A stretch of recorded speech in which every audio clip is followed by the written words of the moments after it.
So hello mga kaburat, welcome back to my channel again for today's video. Samahan nyo kami para maglangoy sa Alolod River in Batangas. Dahil sa sobrang bored at napakainit sa amin, kami ay maliligo at maglalangoy. At dahil pagod na pagod kami sa aming paglalakbay, hindi na muna ako magbaboys over. Bahala kayo sa buhay nyo.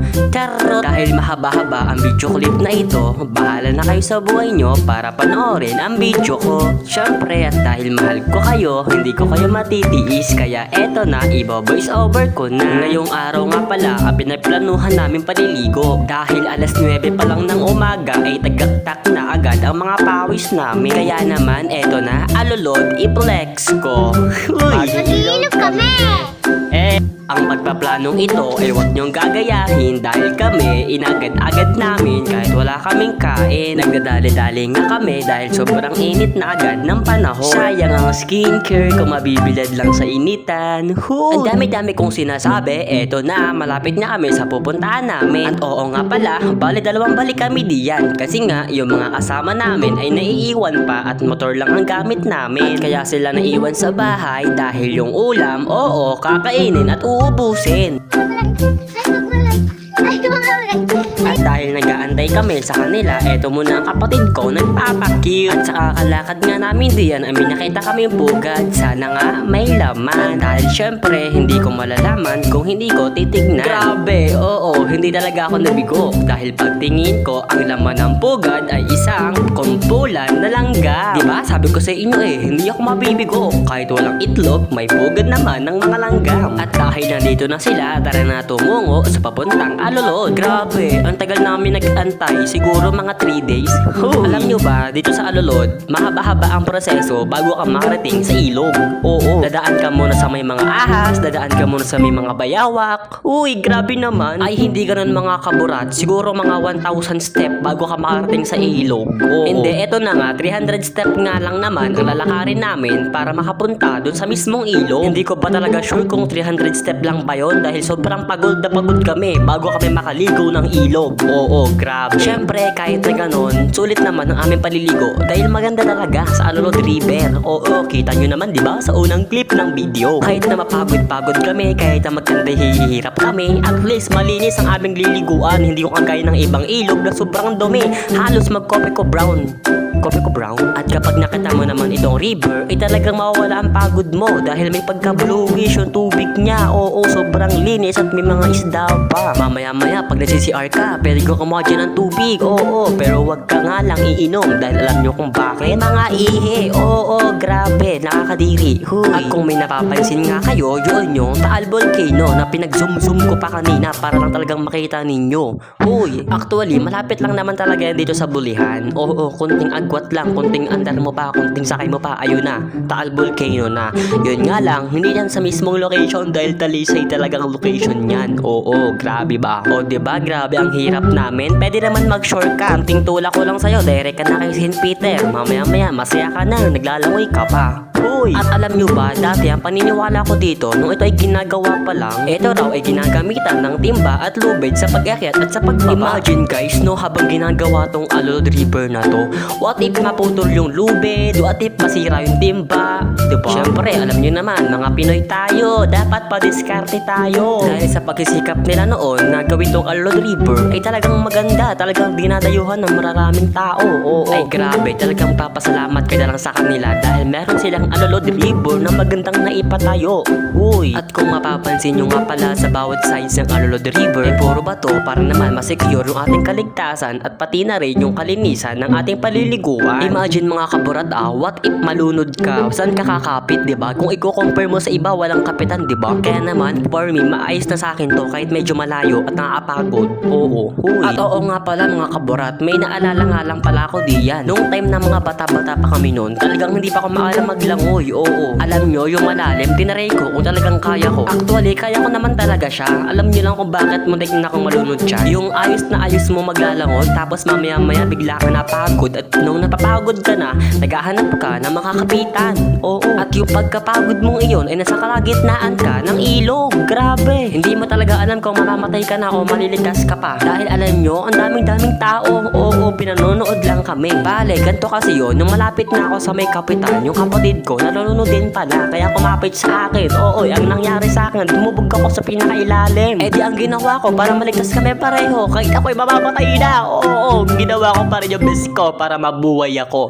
Huy. Ang ginawa ko ay nagpalubog lang ako sa pinakailalim ng tubig para kahit papaano maipadyo ko yung paa ko pataas. Nung pagtaas ko, lumubog na naman ako dahil sinipa ako ng kapatid ko. Oo. Eh di ang nangyari, akala ata ay nagbibiro kami yung pinsan ko, Todo Rescue. Bisaya ka doy, ha? Buti na lang talaga ay nakita kami ng pinsan ko, kung hindi, wala na, in heaven na ako, goodbye Philippines na agad, oo. At yun nga, ang dami-dami ko nang sinasabi, pero kami, eto, naglalakad pa rin. At eto na, sa wakas ay dumating na rin kami sa aming pupuntahan. Eto na ang Alod River, kaya naman i-flex ko. Huy, nung alas 9 kami nakaalis, pero alas 11 na kami nakaligo. Grabe, huy. At ang akala namin talaga diyan ay walang naliligo. Buti na lang at meron dahil ang mga mukhang yan ay nakakasawa na kung kami-kami lang, diba? At kung magtatanong kayo kung magkano ang entrance fee, 1,000 per head. Oo. At kung sa cottage naman ay 10,000. Grabe, isang kubo lang, 10,000 na. Ang mahal-mahal, grabe talaga. Hindi, yun ay charot-charot lang. Bale, 20 pesos per head, tsaka ang cottage ay 300. Oo. Kaya naman, hindi kami nag-cottage. Doon kami sa may bato. Pero habang di nakatingin yung lalaki, nagka-cottage talaga kami. O, diba? At dahil pagod na pagod, hingal na hingal, at nagugutom na, ayoko na mag-voice over. Bahala na kayo sa buhay nyo. Eto na, mag-enjoy na kayo sa video ko. Dahil baka mamaya sasabihin mo, hindi na ako nakapanood ang video mo kasi daldal ka ng daldal. Oo na nga diba? Eto na nga, oh. At dahil gutom na nga ako, eto na, kakain na muna ako. Bahala na kayo sa buhay nyo. Papaalam na ako. Yun lang. Bye-bye. Love you.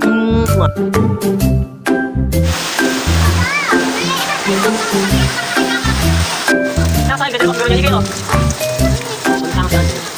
Pangit mo nga mamang.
Nakapagod guys, nakapagod.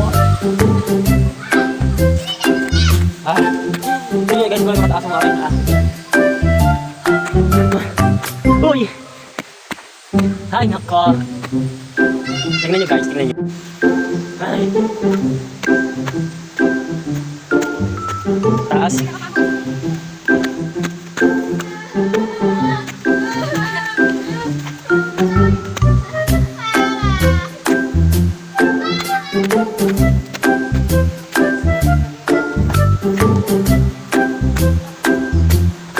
Saan pumasok lang ako?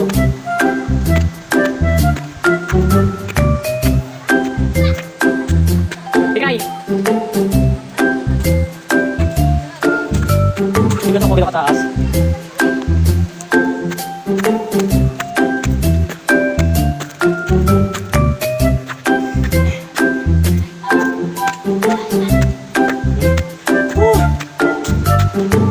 Kayo muna dyan guys.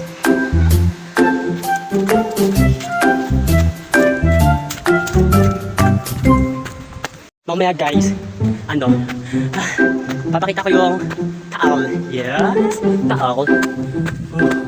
Taas guys. Nakapagod. Dito ka lang pala yan sa Alod River.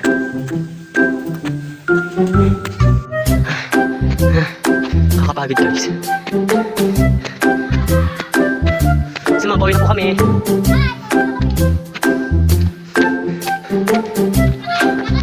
Alam mo guys.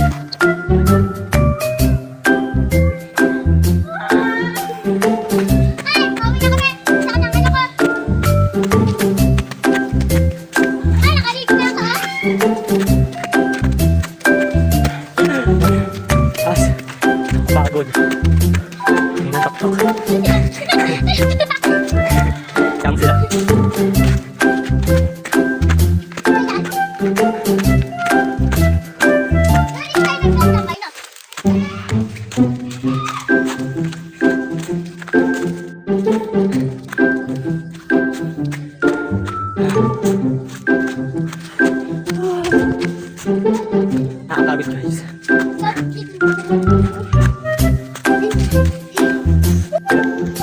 Sumikay.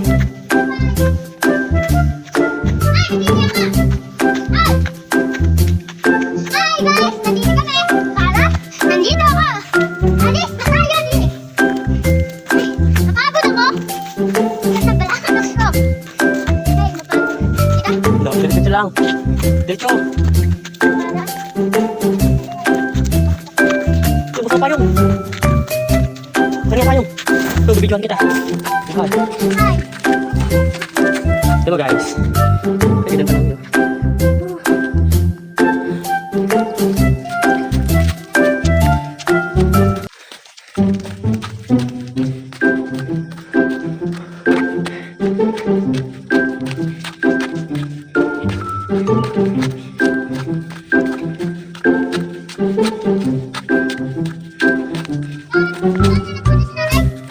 Hey guys. Ito. Ayan guys. Ito nyo ba yan? Ito guys. Sa all.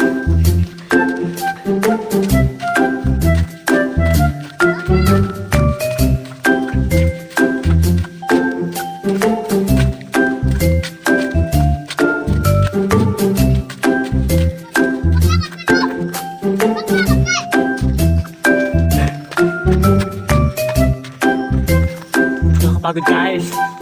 Makainit pa.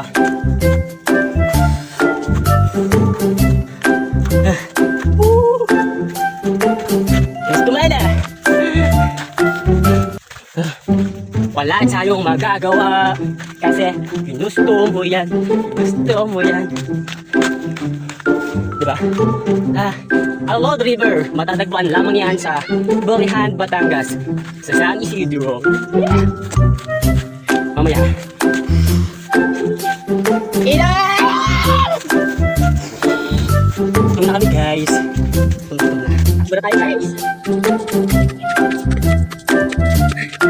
Ay, oo. Ano? Marta na dito guys.